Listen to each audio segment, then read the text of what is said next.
All right, that was just our Wonder Bread into our 350-degree oil for this absolutely amazing summertime treat. I'm just flipping them over so we get them nice and golden brown.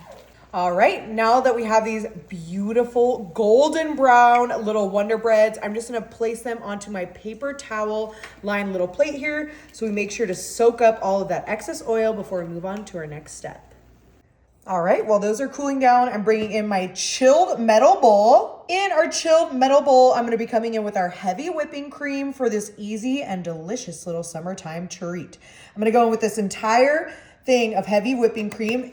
In addition to our heavy whipping cream, I have some vanilla abstract. You could also do an almond abstract here, but I just love doing a capful of that vanilla right into our heavy whipping cream, just like so. And then I'm gonna come in with our powdered sugar.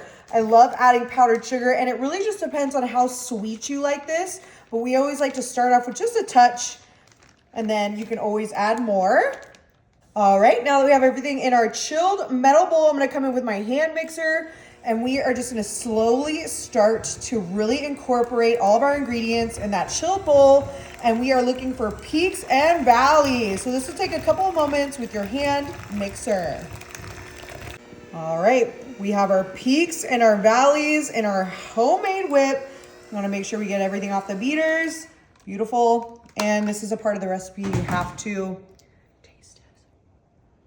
Delicious. Okay, now that we have that nice and ready, I'm gonna bring back in our delicious deep fried little white bread, and we have our house-made whip. I'm gonna grab our little spatula, and I'm gonna go right on top. Oh my gosh, look at how thick and creamy and bouncy that is. I'm gonna go right on top of our fry bread.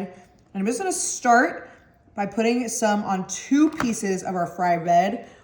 You can always add more, but it'll be hard to take some off. And what I'm gonna do is just kind of gently spread so that we cover. It almost looks like marshmallow fluff. Oh my gosh, it was so creamy and delicious. I just wanna make sure it's evenly distributed, just like so, with our house-made whip onto our cooled little deep fried bread. Now that we have those, I'm gonna come in with some fresh cut strawberries. What I'm gonna do is just pop some strawberries right into, ooh, that homemade whip. Oh my gosh, my mouth is watering. If you've ever tried something like this, you definitely have to let me know in the comments. It is a very new viral thing that I just saw online, but oh my gosh. And you could do different kinds of fruits. You could do a Cool Whip even here if you didn't want to make your own whip. Totally up to you.